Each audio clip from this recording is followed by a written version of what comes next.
guys, and welcome to the OVFL podcast. Today is part 1 of 2, when we're looking at the state of the franchise of the OVFL Myers Riders, the perennial powerhouse. Today we're joined with the junior varsity head coach, Matt Kassner. He's going to talk to us a little bit about what this team's looking like, how they're going to bounce back from not once but twice falling just short of the ultimate goal, and what the real identity of a team that puts up so many numbers is, and whether that defense can live up to the expectations of such a high-powered offense. Coach, thanks so much for joining us today. Thanks for having me, Nate. Absolutely. So, Coach, jump right into it. We're going to ask the hard questions. 2 years in a row, you get all the way there, get right to the finals, and you fall just short.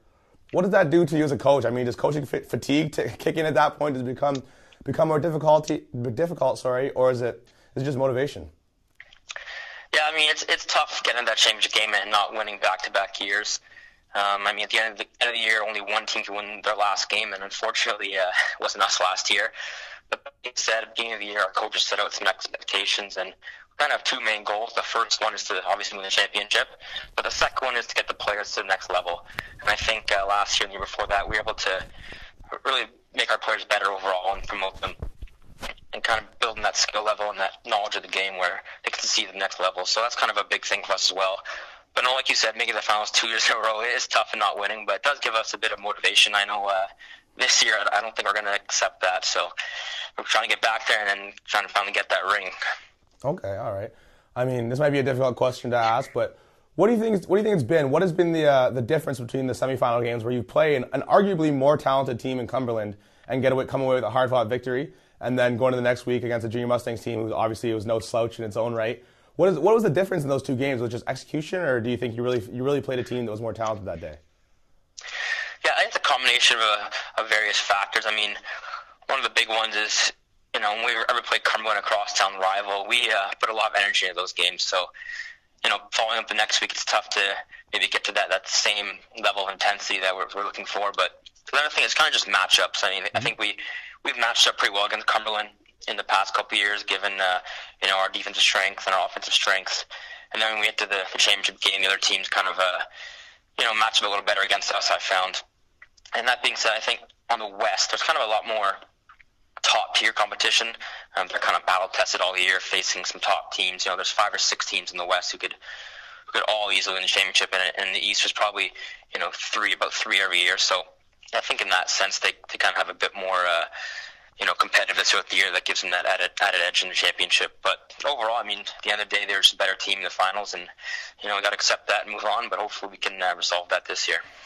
Yeah, that's absolutely part of it. I mean, all the teams we talk to here on the podcast, if they're an Eastern team, most of what they talk about is, all right, this year we look like we're ready to push Myers. And then you're talking to a guy in the West, and anybody on the West is just talking about winning the championship in its own right. So I can understand where you're coming from in that sense for sure.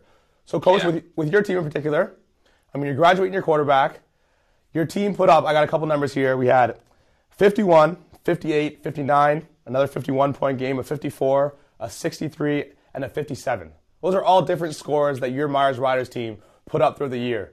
I mean, no matter how you slice it, that is astronomical numbers. Those are huge. I know you guys rushed for over 2,000 yards as a team. It was incredible. You had a quarterback who threw for close to 1,500. What do you do? How do you replace that? Because I know you're going to be graduating a lot of players to the varsity ranks. What are you guys looking towards in the future? So, yeah, we put up a lot of numbers last year. We're going through a bit of a transition this year in a coaching sense, where last year we had Coach Kyle Kirkwood as our OC. He was actually with us the last 2 years, and we'd love to have him back, but he had some other commitments he needed to take care of this summer. So we actually brought over a coach from Cumberland JV last year. So our new OC is going to be Natari Bain-Maglisha, and I apologize if I butcher his last name a little bit. But that being said, we've had great success on offense the last couple of years, and we definitely have some key players who are moving up to varsity in our quarterback, large portion of our line. But at Myers, we've been lucky to have kind of a good pipeline of players, so we'll definitely have some great kids coming up. We got some good receivers and running back talent coming back from last year. So I think we should be able to put up some more numbers this year in terms of offense, and we're trying to build our other aspects of the game to catch up to those lofty numbers on offense. Absolutely. I mean, we're just touch on that a little bit more. I mean, I had the pleasure this past year of coaching in their All-Star game for Incafa, which is the local Ottawa high school football for anybody that doesn't know. James Keenan, the quarterback, and Onreal Aloki, I mean, who's for anybody that doesn't know, he's gonna have a name for himself pretty big in this province in just about no time. I think he's just starting off his high school, and I'm just wondering, Coach, how exciting is it to have a kid that talented, especially at the receiver position, and the quarterback who's going to come in and challenge, and he showed some great leadership when I had the pleasure of coaching with him. What's it like knowing you have two guys like that coming in? Yeah, I mean, it's a luxury to have talent like that coming up from our younger ranks. I think Myers as an organization does a great job of running our players up the ranks. So, we started bantam and moved them all the way up the ranks and they get better each year. And Henri actually had the pleasure of coaching his brother Phil, who was an exceptional talent himself, who I think you'll be playing with this upcoming year. Yep. But I think our OC is going to be just enamored with talent. He'll have a lot of options, a lot of weapons. And in terms of our quarterback position, we lost our starting quarterback last year, so the job's kind of open right now. I know James Keen's going to come up and push for that role. We have Braden LeSemon coming back from last year, who's also going to be pushing for that role. But at the end of the day, it's going to go to whoever puts in the most effort and whoever's going to give us that the best chance to win at the end of the day. Absolutely. All right, Coach, you talked a little bit about growing the other aspects of your team.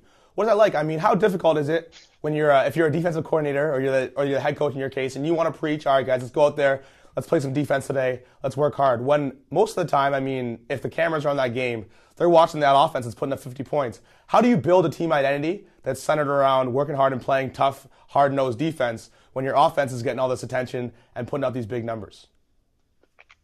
Yeah, I mean, it's tough to kind of have a balancing act. As a head coach, you're trying to balance all three phases of the game, offense, defense, and special teams.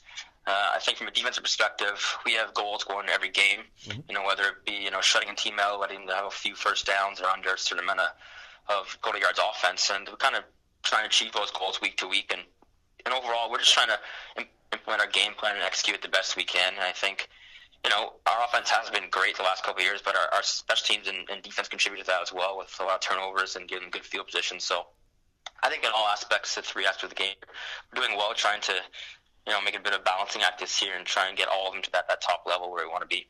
Okay, absolutely. And then, I mean, what's the returners looking like on defensive side of the ball? I mean, we touched on it a little bit, and a lot of guys gone from offense. How's your defense look? I think we're losing quite a bit of our defense. Coming back, probably one of our better players even last year coming back on D-line, we got Connor Williams. He'll be a bit of a stud on the interior line, so he'll be a big addition for us. We got Cody Elliott coming back on D-line as well, kind of a good edge rusher. We got a few DBs who are maybe coming back, may not at this point. We got some guys who did play in different sports, and we're trying to convince them to come back. At linebacker, we got Alejandro Poliz coming back. But overall, we got a lot of holes to fill, to be honest with you.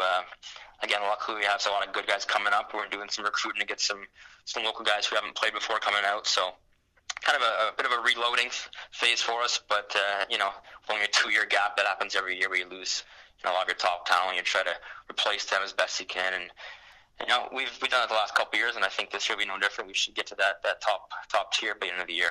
All right, that's good to hear. I mean, I'm sure a lot of coaches from around the province, especially on this eastern side, might be happy to hear when you say reloading, but when some teams rebuild, I mean, we all know here in Ottawa that Ottawa Myers Riders normally just reload, and just like you said, and I'm sure we all know you guys will be right back there at the end of the year, ready to make a splash. So, Coach, I guess last thing, predictions. Is this the year, do you think? I mean, you don't want to put any bulletin board material on anyone's chalkboard, but is this a year you guys think you're ready to do it and make the jump?